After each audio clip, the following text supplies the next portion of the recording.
विश्वं दर्पणदृश्यमान नगरी तुल्यं निजान्तर्गतं पश्यन्नात्मन्मायया भूतं यथा निद्रया यह साक्षात् कुरुते प्रबोध समये स्वात्मानमेवाद्वयम् तस्मै श्री गुरुमूर्तये नमः श्री दक्षिणामूर्तये।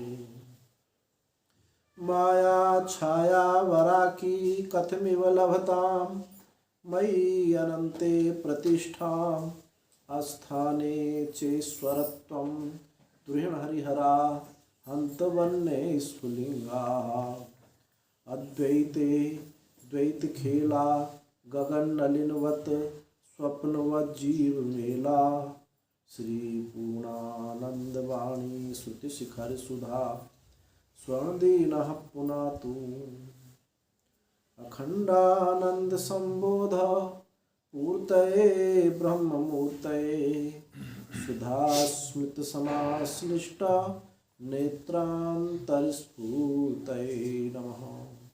कान्तिशितामृशति निन्दितशारदेन्दो यत्रैकतो विलसिता मस्ताङ्गशोभा वृन्दावनेऽपि कृत्यामुनगाङ्गसङ्गा राधा मुकुन्दयुगलं तदहं नमामि राधा मुकुन्दयुगलं तदहं नमामि। प्रातः स्मरणीय अर्चनीय वंदनीय पूजनीय श्री सद्गुरुदेव के पावन चरणों में शत नमन एवं जिनका आज प्राकट्य दिवस है परम आनंद स्वरूप श्री स्वामी वर्य श्री चरणों में शत नमन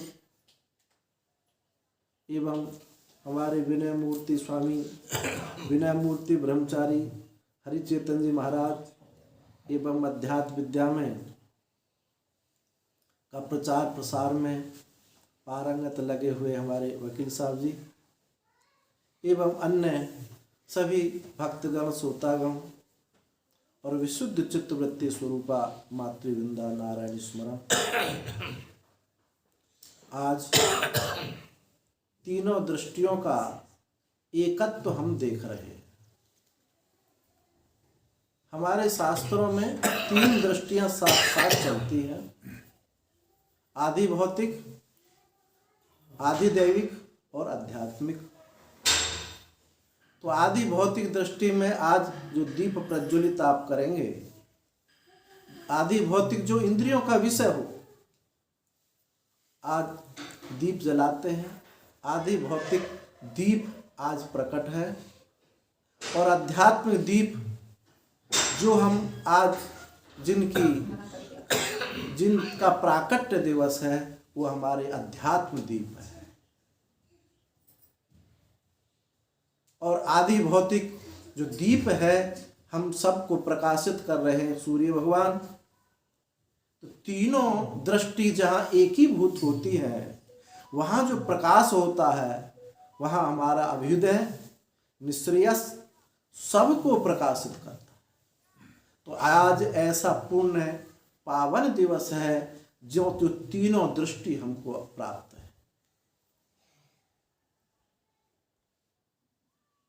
स्वामी जी की जो अध्यात्म दीप जो सबको प्रकाशित कर रहा है, दीप ऐसा दीप है, उस आदि भौतिक दीप में तो हमको उष्णता भी मालूम पड़ती है, लेकिन ये अध्यात्म दीप स्वामी जी जो अध्यात्म दीप है उसमें शीतलता है, प्रकाश है और शीतलता है। दुख दोषों का उन्मूलन निवारण करने वाले हैं। ऐसा दीप की सन्निधि जिसको प्राप्त हुई है, मैं समझता हूं वो दीप उस दीप से एकीभूत ही हो जाता। मैंने बहुत संतों को देखा है, हमने देखा कि हमारे गुरु महाराज स्वामी अखंडानंद जी महाराज कि जो सरल एक दिव्य वाणी थी, ऐसी सरल दिव्य वाणी के रूप में महाराज जी अपना वो ज्ञान दीपक को जलाते हैं। शास्त्रों के बड़े बड़े विद्वान हैं, ऐसी कोई पंक्ति नहीं जो वो नहीं लगा सकते हो, परंतु वाणी की क्लिष्टता, भाषा की क्लिष्टता हमको उससे दूर कर देती है। लेकिन महाराज श्री में वाणी की माधुर्यता, शब्दों की सरलता, अर्थ का गांभीर्यता और निर्ममता, निर्मोहता से भरी हुई वाणी है, निष्कामता से भरी हुई वाणी है। ऐसी सरल, सुगम, सहज, सबके लिए सरल है, सुगम है, सहज है, माधुर्यता है और प्रकाशक रूप वाणी को यदि हम ग्रहण ना करें तो हम अभागे हैं। आप अभी महाराज जी विराजमान हैं, इसलिए आपको ये अभाव खटकता नहीं है। जिस दिन इस धराधाम से दीपक बुझ जाएगा, उस दिन आपको एहसास होगा कि वो दीपक कैसा था। आप ये निश्चित बात जानिए, जहां सरलता और प्रकाशता है, वह अंधकार इतनी सुगमता से भाग जाता है, बिना प्रयत्न के भाग जाता है। तो इस दीपक को जो हमारे आज सामने है, वाणी रूप में, दर्शन रूप में, स्पर्श रूप में जो हमारे सामने है, हम उसका लाभ लें। देखो, जन्म कर्म च मे दिव्यम एवं यो वेत्ति तत्वतः त्यक्त्वा देह पुनर्जन्मो नैति मामेति सोर्जुन। ये जो है जन्म कर्म की दिव्यता है। जन्म सबके हो रहे हैं। क्या आपने कभी गैया, भैंसिया, बकरिया का कभी जन्म दिवस मनाया? क्यों भाई, जन्म तो हुआ है, मनाते हैं, लेकिन नहीं मनाया जाता। ये जन्म मनाया इसलिए जाता है, ये अरुण भगवान है। अरुणोदय होता है तो पक्षियों को प्रसन्नता होती है कि चहकते हैं, चहकने लगते हैं, बोलने लगते हैं कि अब अरुणोदय हुआ है, सूर्य भगवान प्रकट होंगे और हम अंधकार से दूर चले जाएंगे। तो जो प्राकट्य दिवस है, ये हमको प्रसन्नता हो रही है, क्योंकि ये प्रकाश हमारे जीवन में फैलेगा।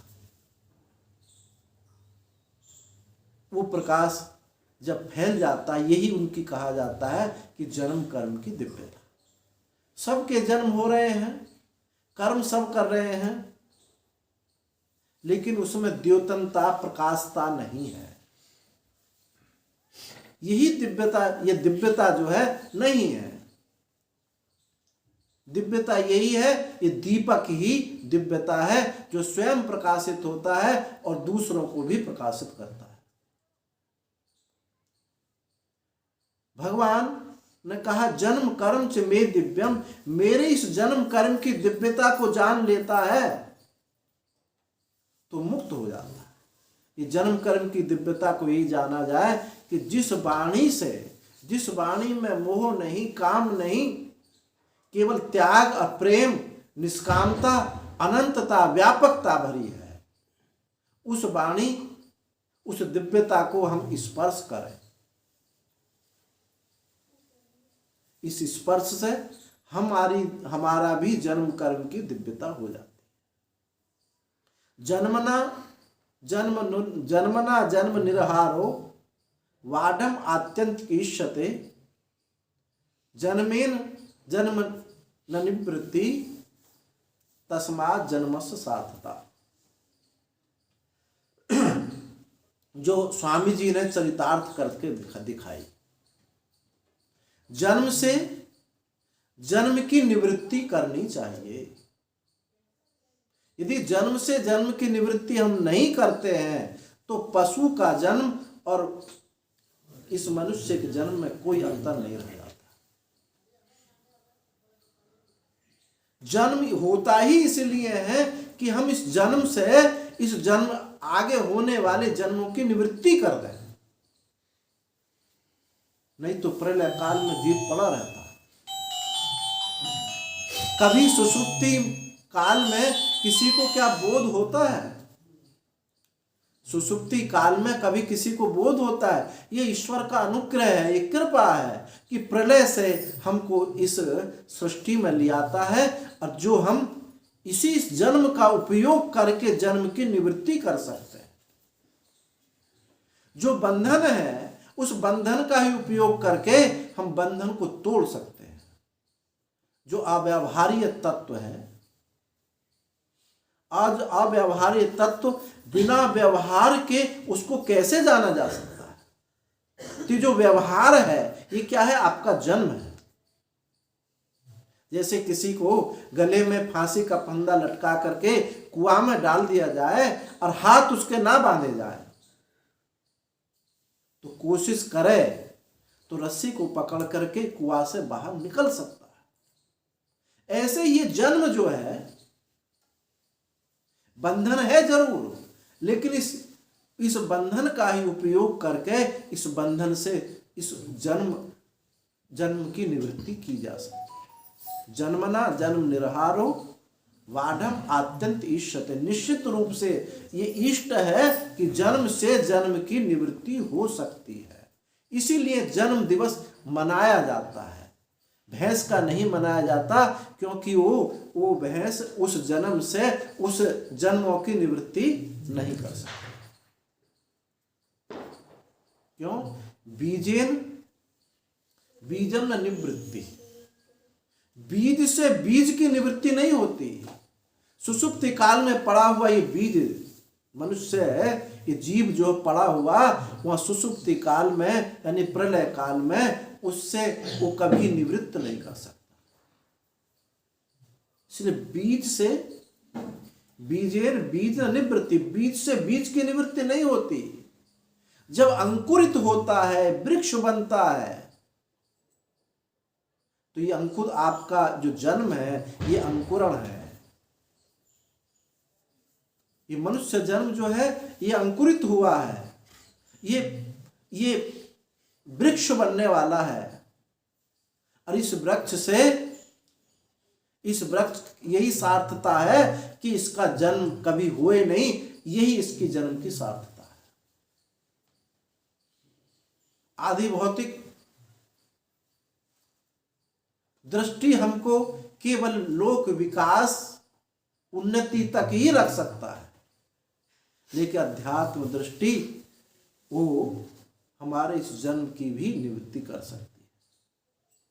तो ऐसे ही महापुरुष का प्राकट्य हुआ जिन्होंने जन्म लेकर के इस जन्म की ही निवृत्ति कर दी और औरों को भी ये संदेश दिया कि तुम जन्मे हो, ये मनुष्य जन्मे हो बड़े ईश्वर के अनुग्रह से, देवानुग्रह हेतुकम, भगवान के अनुग्रह से ये आपका जन्म हुआ है। तो इस जन्म से जन्म की निवृत्ति हो जाए, फिर मां के पेट में उल्टा लटकना ना पड़े।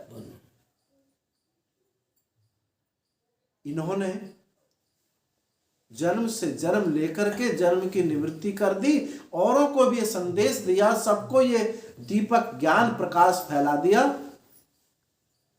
बहुत लोग लाभान्वित हुए और कुछ लोग उस लाभ के प्रयास में लगे हुए हैं और वो औरों को लाभान्वित करेंगे। एक श्रृंखला बनती है, एक परंपरा संप्रदाय बनती है जो हमको बहुत बड़े संकट से निवारण करने वाली है। संसार जो संकट है, दुख है, इससे निवारण करने वाली है। इन्हीं ऐसे ही महापुरुषों से ये लोक कल्याण होता है। इसीलिए हम महापुरुषों का प्राकट्य दिवस मनाते हैं, किसी पशु का प्राकट्य दिवस नहीं मनाते, क्योंकि वो तो अपने भोग को ही भोगता है। तो तीनों दृष्टि आज हमको प्राप्त हुई है। आधि भौतिक दृष्टि में मन उल्लसित होता है, आध्यात्मिक दृष्टि में इस अंतःकरण का ही बाध होता है, और अध्यात्म दृष्टि में इस अंतःकरण का ही बाध होता है, और आधि दैविक दृष्टि हम सबको प्रसन्न किए हुए है। इन तीनों दृष्टियों के समावेश हमको प्राप्त, इसका लाभ लें, अपने जीवन को कृतार्थ बनाएं।